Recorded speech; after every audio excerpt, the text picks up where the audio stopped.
Well, I won't be that man.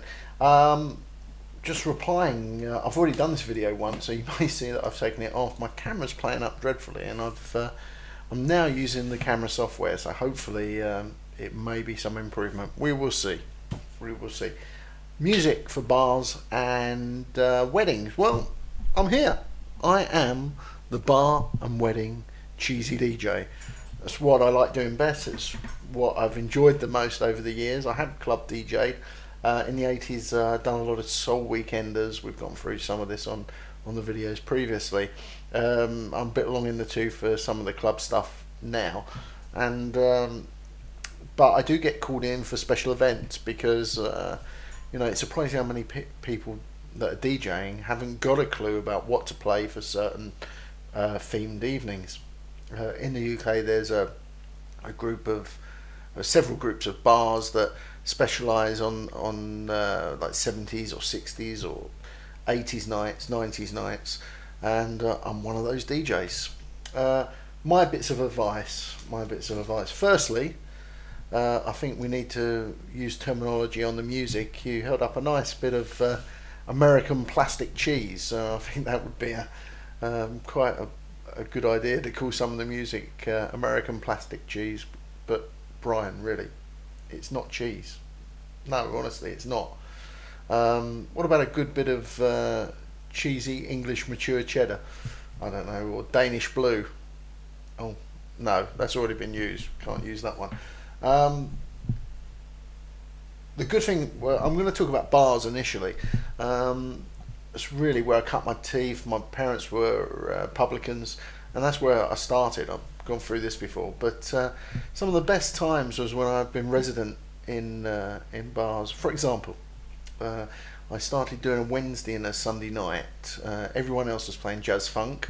That was the in thing at the time, back in the day, and I went straight in and started playing oldies. Uh, and when I say oldies, I mean 60s, 70s, 50s stuff. The Sunday night in particular was the busiest night of the week. It really turned out popular, and not with old people, with young people, because it was different. It was something different, and it's surprising.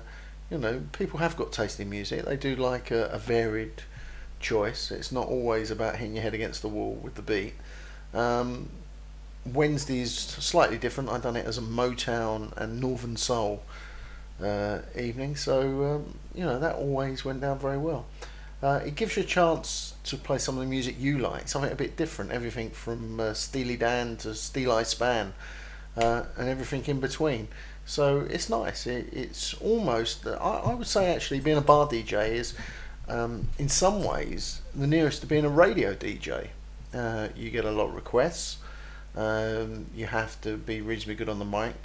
How I got work, I don't know, but reasonably confident on the mic. You have to bring the customers into the set, into the evening, um, and you're playing music for a different reason. It's not all about getting up and dancing. It's about creating ambience and atmosphere.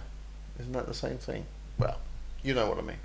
Um, so, as from the bars, oh yeah, I wanted just to talk about this bar in Bracknell. Bracknell in Berkshire, of all the unlikely places. Our residents there, as I said, on 2 nights a week. You must confuse me because I've done this video before. I can't remember what I've talked about and what I haven't. But what I was finding is if I was walking through the town, now I knew nobody in that town. If I was walking through the town on a Saturday with my girlfriend going out for a spot of lunch, I'd get shouts. Ah, Jason, Jason. Because they go to the pub, it was popular. You get to know people.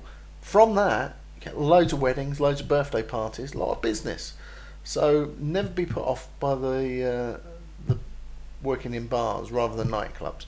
Also, on top of that as well, you might not get as much money as you would in a nightclub, but the hours aren't so bad. And as I said, it's more of a friendly, laid back atmosphere because you're not always there to make people dance, which is not so much pressure.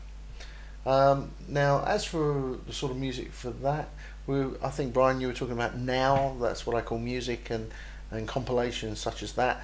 I was lucky. I picked up a rather dubious DVD set, 2 DVDs with every Now That's What I Call Music on. I think it was 1 to, I don't know, 60 something then, and all in MP3 with the covers, the labels, everything on the discs. And I'm sure it wasn't a correct copyright version of it, but I'm not advising to go and buy that, but it's very useful, very handy. I don't really want to talk much more about that, but yeah, that's great. I wanted to talk about Mixmeister. I don't think this video is going to be as good as when I've done it originally, but still, bear with me. It's getting late now as well. Mixmeister. Now, if you're due to do a wedding and you haven't had a load of experience and you're not really au fait with music from perhaps the 50s, the 60s, the 70s, and you're normally a sort of a mixed DJ, what about a bit of software? Do a bit of preparation. I can't say enough about Mixmeister. But I'm new to it. I'm not an expert with it by any means, but I've made up several little mixes just to get me out of trouble a lot of the time. I think I've done a posting on this that it's quite good to make some up in case something goes wrong with your equipment, and as long as you've got sound and one CD working, you can put that on while you're trying to repair, or even go home if you're near enough and get some more equipment if you haven't taken it with you. But in this case, make little sets up, 3 or 4 tracks. On the last video I came up with 3 and they weren't from the same era, but I'm a Believer, the Monkees, Twist and Shout, the Beatles, La Bamba. 3 tracks. You mix them. Mixmeister will crossfade it together, or will match the beat with a bit of fiddling, and it sounds reasonable. You put that's your first track, those 3 together. Now when somebody comes up and says, you got any 50s and 60s music, you bung that on, it's done for you, and people are going to dance to those 3 tracks. There's not going to be any problem there. So Mixmeister, I think that's really good for an inexperienced wedding or bar DJ to pre-prepare sets. So if people come up and say, I love Duran Duran, what have you got? Well, perhaps you can mix a couple of tracks together and have it ready, and away you go. We've covered the cheesy bits, we've covered the bars, we've covered some of the music for weddings. As I said, this posting was going to be a bit better than this, but the quality was atrocious. So anyway, if anybody needs any advice on weddings or that hasn't been covered, and particularly working in bars, I think as well, because that's probably one of my biggest expertise, stick a note down here, send me a video, send me a message. I'll do my best. If I don't know, I'll try to point you in the right direction. Anyway, practice and enjoy.